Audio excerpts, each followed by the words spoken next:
Alors je poursuis la vidéo de tout à l'heure où je lisais Libération en général, j'ai thématisé ce qu'il disait, hein, de quoi il parlait en plus. En tout cas, j'ai pas fait de statistiques, mais c'est tellement évident que le Front National c'est le sujet numéro 1. Après tu as le pouvoir en place, les ministres, Darmanin, ministre de l'économie, bien sûr, toujours du côté des insoumis. Donc on va voir ce que Libération, connu, on pourrait faire l'historique de Libération, mais connu pour correspondre à son nom, et ont perdu le sens de toute chose, du voile et de la libération, que c'est de ne pas le porter. Mais passons parce que c'est pas le sujet. Moi je voulais voir ce que Libération publie sur les apostats. Le 17 février, le dernier article publié sur les apostats, c'est Walid Al-Husseini, fier d'être apostat. Walid Al-Husseini, en fait, c'est un apostat palestinien qui a choisi de se réfugier, apostat réfugié, menacé de mort, bien sûr, pour son apostasie. Il a choisi de se réfugier en France parce qu'il a cru à sa liberté. C'est ce qu'il dit en tout cas dans son livre. On peut l'ouvrir et aller le voir après. On va faire des choix de lecture. On ne va pas lire on va pas les refaire non plus. Alors ça c'est mon livre. Oh non, mais je sais pas. Donc qu'est-ce disent-ils sur Walid Al-Husseini? Alors Walid Al-Husseini, fier d'être apostat. Portrait. Dans quelle rubrique? Ok, portrait. Rubrique portrait. Ce jeune Palestinien, torturé pour avoir renoncé à la religion musulmane, continue son combat pour la laïcité en France. Par Laurence Defranou, publié le 17 février 2015.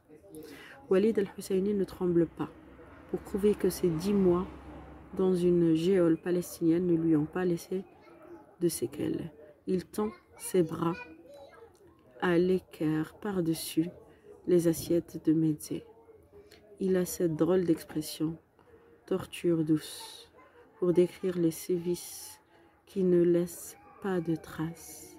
L'interrogatoire suspendu au plafond par un bras, l'obligation de se tenir debout sur une jambe pendant 1 mois, la privation de sommeil. Ce beau garçon de 25 ans, réfugié politique en France, n'est pas musulman, ou plutôt, il ne l'est plus. Il est apostat en fait. Pourquoi à partir d'une négation pour décrire quelqu'un? Vous dites qu'il est apostat, vous dites qu'il est apostat ex-musulman, tout simplement. Mais bien sûr, vous voulez pas éloigner le mot musulman de ce qu'il va dire. C'est attendons de voir. Ou plutôt ne l'est plus. Après des années passées à étudier seul la théologie, l'histoire et les penseurs arabes, il a conclu que les religions ont été inventées pour servir des intérêts politiques, que l'athéisme est la seule solution raisonnable pour un esprit éclairé. Quand on a été bercé par l'éducation nationale et le catéchisme, cela semble aussi évident qu'inoffensif. Et quand on est né à Qalqilia, non, je suis désolée, le catéchisme, c'est pas l'État qui t'obligeait à le faire, hein. C'est tes parents, c'est pas la même chose. L'auteur se compare à un musulman, quoi. Bourgade de Cisjordanie, cela amène les pires ennuis. Dans son autobiographie, publiée 1 semaine après l'attaque de Charlie Hebdo, sous le titre « Un brin racoleur blasphémateur, les prisons d'Allah », il écrit que l'islam n'est pas une religion divine, le Coran n'est pas un livre sacré, et Mahomet n'est pas un prophète. Allah y est rhabillé pour l'hiver, une invention bédouine, un homme simple, attardé, mesquin, criminel, rancunier. Il y compare la société islamiste au fascisme, affirme que les religions endorment avec leur slogan « L'islam c'est la paix, le pardon et la miséricorde », alors que c'est la religion du djihad contre tous. Il dénonce la violence faite aux femmes, aux juifs et aux chrétiens. Lorsque étudiant, il a annoncé à ses amis de l'université arabo-américaine de Zababda, lors d'une soirée arrosée, qu'il était devenu athée. Le vide s'est fait autour de lui. Terrorisé par la violence de leur réaction, il aurait pu reculer et garder pour lui ses réflexions, mais il refuse d'être hypocrite. S'acharne à étudier, hypocrite entre guillemets. Mais oui, c'est hypocrite en fait. S'acharne à étudier le Coran pour mieux piéger ses adversaires. Continue à alimenter clandestinement son blog et une page satirique sur Internet, tout en aidant son père au salon de coiffure.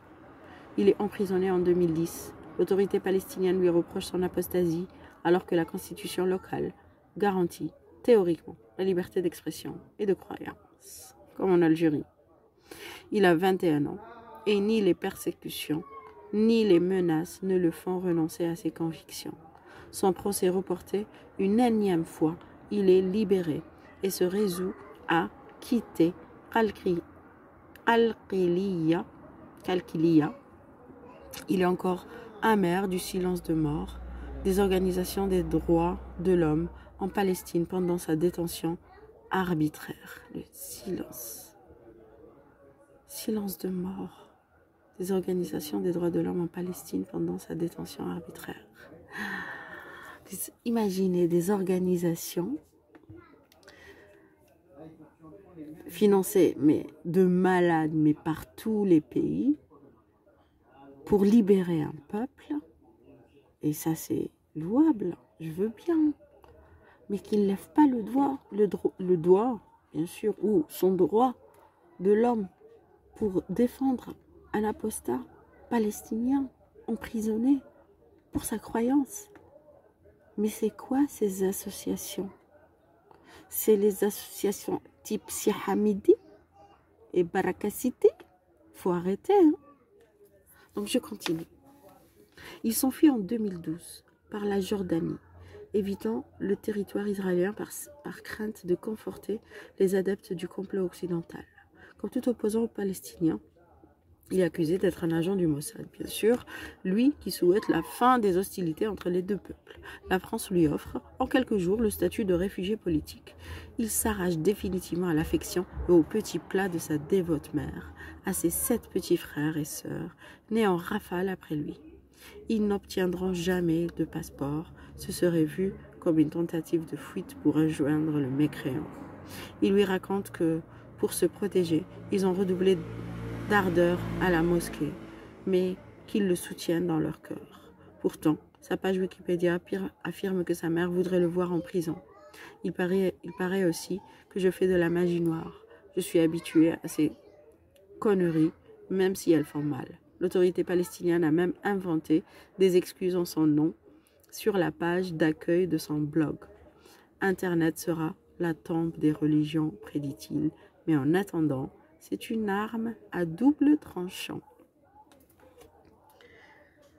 Et ouais, ça c'était en 2015. Là, on est en 2023. Vous dites quoi aujourd'hui, les menaceurs de mort pour différence d'opinion?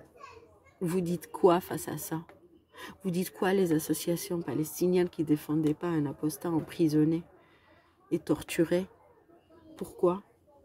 Pourquoi il est torturé? C'est quoi votre travail? Les droits de l'homme, c'est quoi? Le droit de se venger? C'est pas ça le droit de l'homme. Le droit de l'homme, c'est le droit de penser et de respirer. J'ai même pas envie de finir parce que je reprendrai après la suite de la lecture parce que c'est insupportable ce qu'il a vécu. Je le connaissais, hein, j'ai suivi, il a écrit un livre, donc je vous invite pour le soutenir à acheter son livre. Il s'appelle Walid Al-Husseini. Donc, voilà, on va le définir. Hein. Il est né en 89, en Cisjordanie. Le 3 septembre 2011, ils ne nous disent pas quand est-ce qu'il a été emprisonné. Sort de prison, 14 février 2012, quitte la Palestine. 6 juillet 2013, premier congrès du Conseil des ex-musulmans de France. 14 janvier 2015, parution de son autobiographie Blasphémateur, Grasset, Et là, on le voit pas beaucoup. Il n'est pas du tout...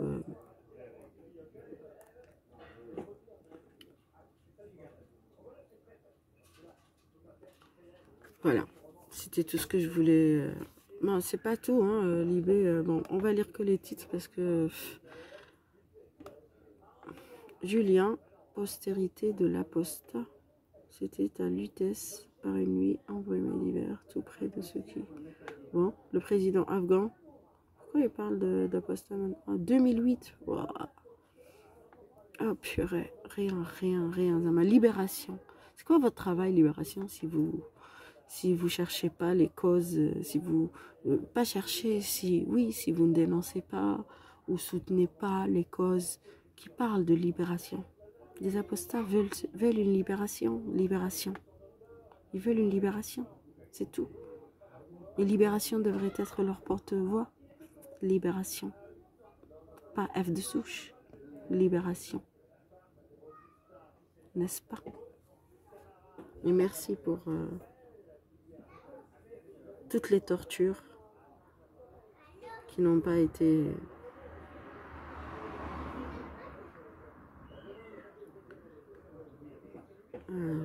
prises au sérieux pour être traitées. Voilà. Donc votre dernier article sur les apostats, c'est en 2015 quoi. 2015 quoi. Affichage de 125 pour apostats récent. Allez, peut-être que je suis sur pertinent, peut-être qu'il y a récent. Hein. Humour, si la culture était une grande ville, le rire serait sa banlieue. Collège de France, Paul Valéry, le poète côté court.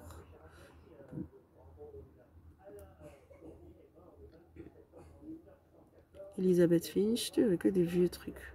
Alors que, franchement... Ah, Jean-Christian Grandal, les romans de Salman Rushdie sont écrits avec l'innocence fabuleuse de la langue créatrice. Ah bah ça...